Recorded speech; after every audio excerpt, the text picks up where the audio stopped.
ఇప్పుడు చూడని మార్పులు తీసుకురావడమే కాకుండా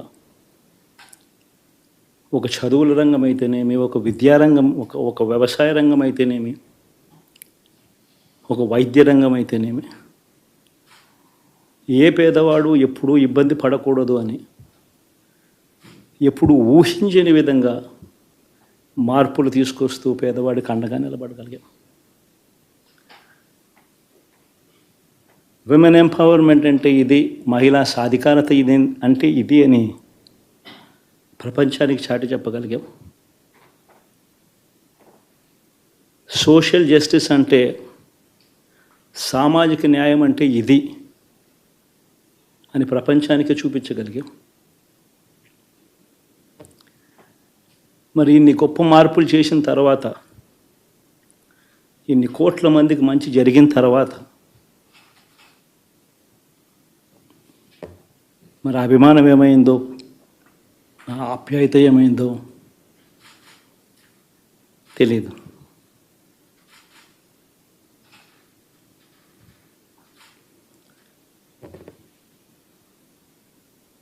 ఎవరో మోసం చేశారు, ఎవరో అన్యాయం చేశారు అని చెప్పి అనొచ్చు, కానీ ఆధారాలు లేవు.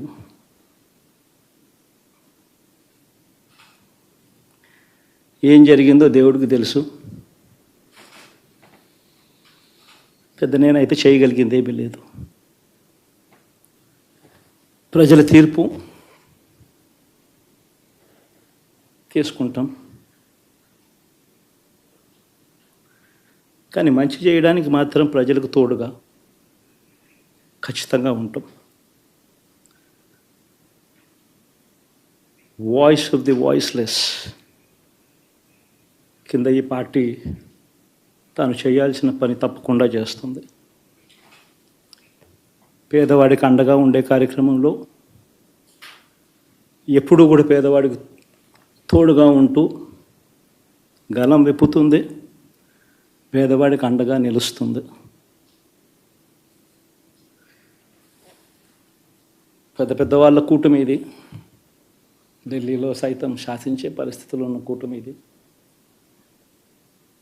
ఆ కూటమిలో ఉన్న బీజేపీకి, ఆ కూటమిలో ఉన్న చంద్రబాబు గారికి, ఆ కూటమిలో ఉన్న పవన్ కళ్యాణ్ గారికి, అందరికీ కూడా వాళ్ళ గొప్ప విజయానికి అభినందనలు.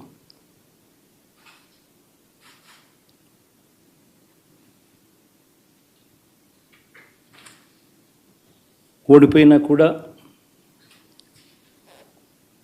నా ప్రతి కష్టంలో కూడా తోడుగా అండగా నిలబడిన నా ప్రతి నాయకుడికి, ప్రతి కార్యకర్తకు, ప్రతి వాలంటీర్కు, ప్రతి ఇంట్లో నుంచి వచ్చిన ప్రతి స్టార్ క్యాంపెయినర్గా నాకు తోడుగా నిలబడిన నా అక్క చెల్లెమ్మలకు, అన్నదమ్ములకు, మీ అందరికీ మనస్ఫూర్తిగా మీ అందరికీ కూడా కృతజ్ఞతలు తెలియజేస్తా ఉన్నాను. నాకు రాజకీయాలు డబ్బు అవసరం లేదు. నేను మీకు మళ్ళీ చెప్తున్నాను, మీకు నేను డబ్బుల కోసం, పేరు కోసం రాజకీయాల్లోకి రాలేదు. మీలాగా నలిగిపోతారు చూసారా ప్రతి ఒక్కళ్ళు. సగటు మనిషి మాకు ఎవడు ఉండడేంటి, నా కులం లేదు, మతం లేదు, నా కష్టాన్ని ఎవరు చూడరేంటని ప్రతి ఊర్లో ఉండే ఒక సగటు మనిషి అనుకుంటాడు. ఆ మనిషి కష్టాలు నేను చూసిన వాడిని. ఆ మనిషికి భుజం కాయడానికి నేను వచ్చాను రాజకీయాల్లోకి. 2019లో ఓడిపోతే నా మానసిక స్థితి ఎలా ఉందో ఆ రోజున, ఈరోజు గెలిచినప్పుడు కూడా నా మానసిక స్థితి అలాగే ఉంది. అంతే ధైర్యంతో ఉన్నా. గెలుపు నాకు బాధ్యత ఇచ్చింది, కానీ అహంకారం ఇవ్వలేదు, రాదు. ఇంకా భయం వేసింది. అందరూ నాకు శుభాకాంక్షలు తెలియజేస్తూ ఉంటే నాకు భయం వేసింది. ఎందుకంటే ఇల్లు అలకగానే పండగ కాదు ఇది. ఇల్లు అలకగానే పండగ కాదు, చాలా చాలా బాధ్యత కూడుకున్నది. భీమవరం గాజువాక 2 చోట్ల ఓడిపోయినప్పుడు ఈ రోజున ఇంతమంది ఉన్నారు. ఆ రోజున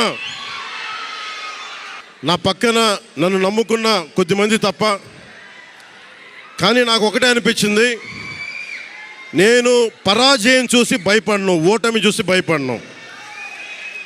ఓటమి నాకు బలం ఇస్తుంది, ఓటమి నాకు ఉత్సాహం ఇస్తుంది అనుకున్నాను. దేనికి అంటే నేను ఒకటే నమ్మాను.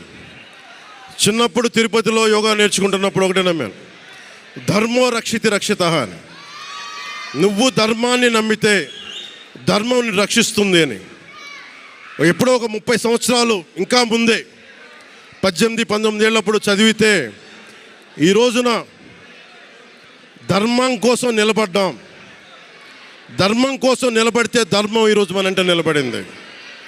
అందుకని మనస్ఫూర్తిగా ఏ శక్తి అయితే కనిపించని ఆ పరాశక్తి, కనిపించని ఆ దేవుళ్ళందరికీ కూడా ఈరోజు నేను కృతజ్ఞతలు తెలియజేసుకుంటా ఉన్నాను.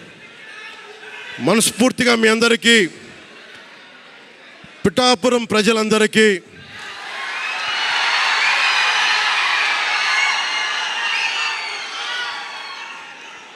మీరు పిఠాపురం పురజనులకి, పెద్దలకి, ఆడపడుచులకి, అక్క చెల్లెలకి, యువతులకి, కథం తొక్కిన యువతకి, కథం తొక్కిన జన సైనికులకి, జనసేన నాయకులకి, తెలుగుదేశం నాయకులకి, తెలుగుదేశం శ్రేణులకి, తెలుగుదేశం నాయకులు వర్మ గారికి, వారందరికీ కూడా నా ప్రత్యేక కృతజ్ఞతలు తెలియజేసుకుంటా ఉన్నాను. మీరు పిఠాపురంలో పవన్ కళ్యాణ్ గెలిపించలేదు, కేవలం పిఠాపురం ప్రజలు పవన్ కళ్యాణ్ ఒక్కడిని గెలిపించలేదు, 5 కోట్ల మంది ప్రజల్ని గెలిపించారు మీరు.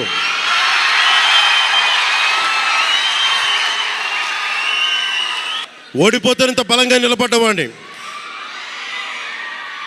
ఇంత గెలిపించి కాదు మీరు ఇచ్చింది, చిన్నపాటి జయం ఇవ్వాల, ఆకాశం అంత విజయం ఇచ్చారు మీరు మాకు, మా కూటమి ప్రభుత్వానికి.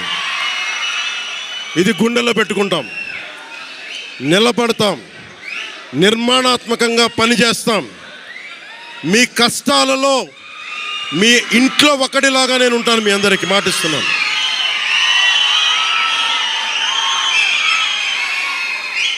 మీ ఇంట్లో ఒక్కడిగా, ఒకటే గుర్తుపెట్టుకోండి, మా ఇంట్లో మా కుటుంబ సభ్యుడు. నాకు కులాలకి, మతాలకి, ప్రాంతాలకి అతీతంగా ప్రతి ఒక్కరూ ఆలోచించాల్సింది, మా ఇంట్లో కుటుంబ సభ్యుడు పవన్ కళ్యాణ్. మా వాడు అసెంబ్లీలో అడుగు పెడుతున్నాడు, మా కష్టాల కోసం మాట్లాడతాడు, మా కష్టాల కోసం నిలబడతాడు. అది చేసి చూపిస్తాను. ప్రభుత్వం ఎలా ఉండాలి, అధికార యంత్రాంగం ఎలా ఉండాలి, రాబోయే రోజుల్లో మీకు అందరికీ చేసి చూపిస్తాం.